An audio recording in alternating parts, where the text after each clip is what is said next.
If you struggle switching off, being present, and disconnecting from work, then in this video, I'm going to share with you some strategies that you can use to better manage work-life balance as a CEO.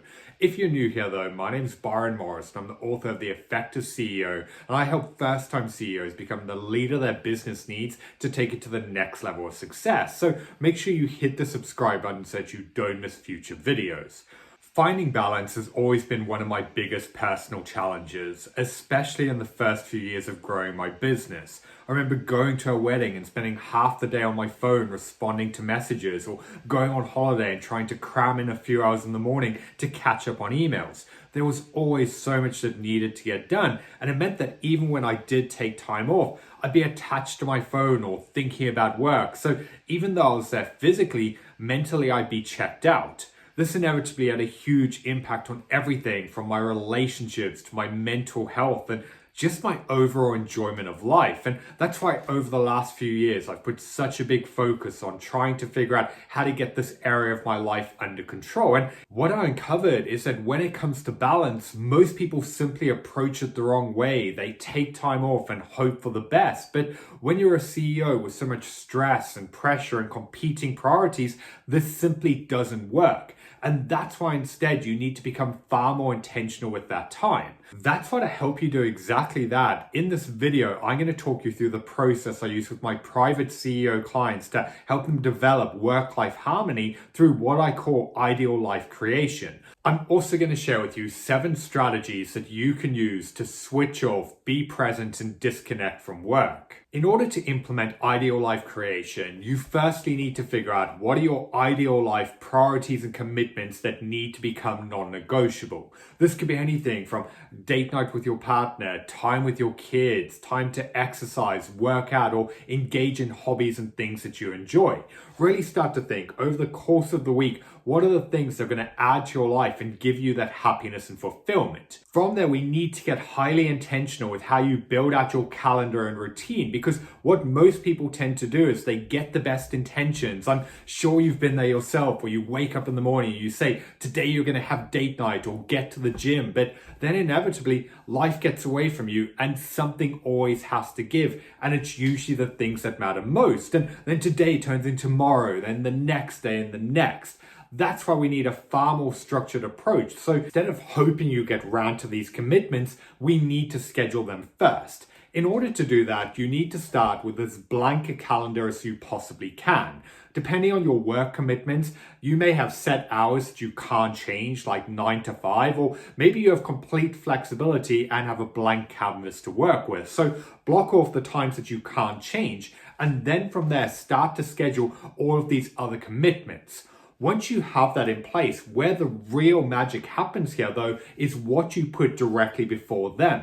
I'll give you an example of this. There was a CEO that I was working with who his scale up was going through a big period of growth. He was working a lot of hours and inevitably had all of these demands. But one of the areas that was really struggling during this time was his marriage. Because he was spending so much time in the office, he was feeling disconnected from his wife because they really weren't getting time to spend together. The worst part though is when he did try and take time off to go for date night, either something would come up, meaning he'd have to cancel, or he would just be there stressed out of his mind and attached to his phone, which would just frustrate her even further. What I uncovered was that he was trying to schedule date night on the same day that he had a lot of stressful back-to-back meetings.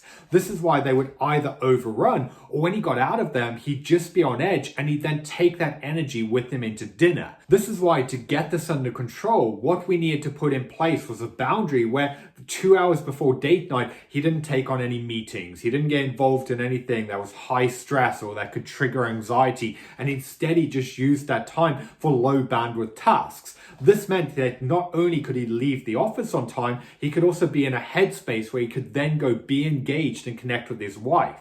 That's why for you to actually stick to these commitments, you have to look at how you're structuring your days to defend the time directly before them. You also need to start reframing how you view these different areas of of your life, because inevitably in the moment, something else is going to seem more important. And that's why if you actually want to find balance, you need to start viewing them in the same light that you would as a meeting with your most important client, where unless the building's on fire, you're going to make it happen. This is all about raising your own standards and what you hold yourself to in different areas of your life. And the reason why this is so important is if you let these areas suffer, they're going to affect everything from your focus to your productivity, your performance, and your overall enjoyment in the business, which is why by letting them slip, it's going to directly impact how you show up in every other area of your role. And this is why it's so important to make them a non-negotiable, that unless something is mission critical and can't be changed,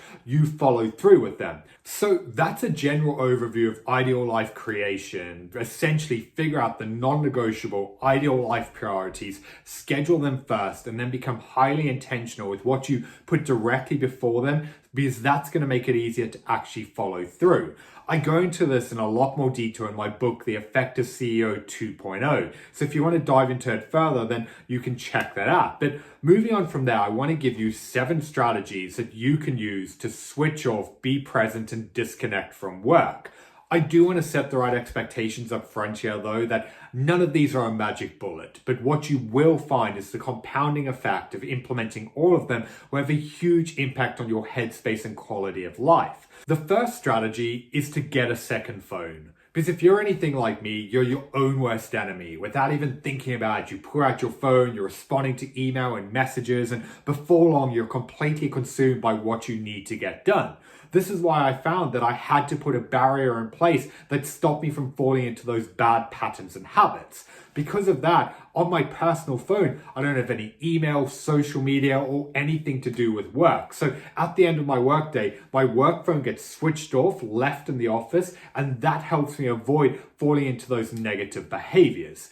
The second strategy is putting a boundary in place with yourself that when you're taking time off, you don't check your email and messages. The reality is there's never anything good there. It's always problems and fires and other people wanting your attention. And what happens is when you look at them, even if it's with good intentions, just wanting to check in, mentally you're going to push yourself into that high stress state where it's going to be all you can think about. That's why the best thing you can do is avoid it. That's going to make it far easier to actually be present in the moment. The third strategy is to get more intentional with your priorities and what you need to get done. One thing I always advise private clients is when they have something like an event or date night, they need to reverse engineer the day. Say, for instance, you need to leave at 5 p.m. In the morning, get really intentional with your planning. Reverse engineer the day and ask yourself, what do I need to get done by 5 p.m. for me to be able to leave on time and completely disconnect? This is going to allow you to get far more focused on your key things you need to move forward.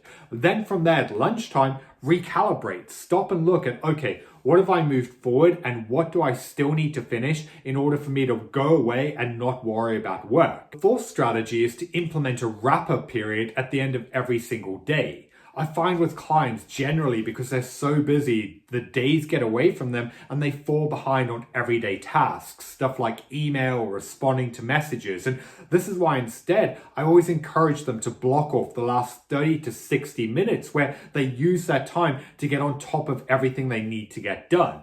Really block this into your calendar and defend that time. Again, reverse engineering it, asking yourself, what do I need to get done in this hour for me to wrap up and close off the day? The fifth strategy is to do a mental brain dump.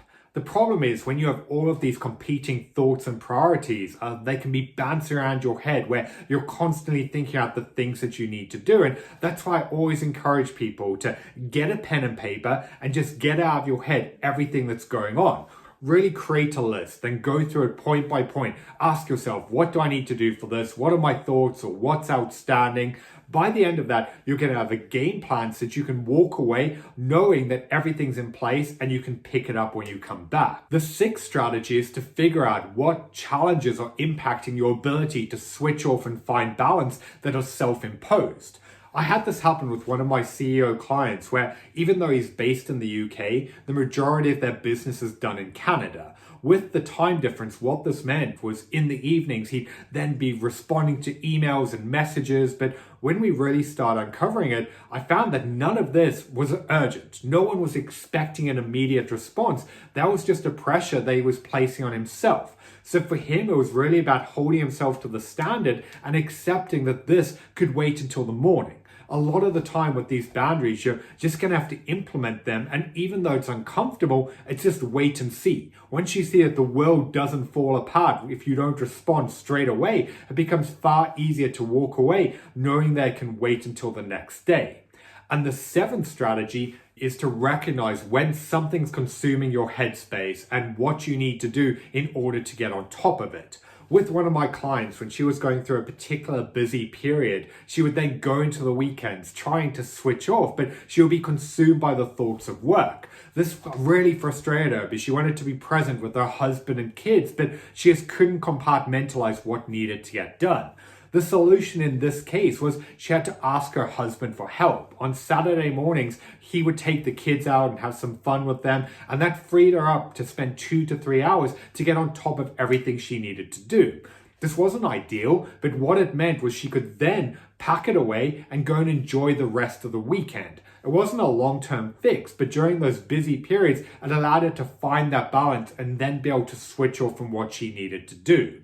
One of the big overarching themes with all of these strategies comes down to boundaries, not just with other people, but with yourself. It's really figuring out what are the things that are getting in the way and how do you then communicate it to everyone else. It's also looking at what are the things that may pull you off course or distract you or cause you to get in your own way. And from there, putting changes in place that stops you from falling into bad habits. So there you have it. In this video, I talked to you about ideal life creation and how you can start structuring a life of freedom on your terms. And I also gave you various strategies to better manage work-life balance as a CEO.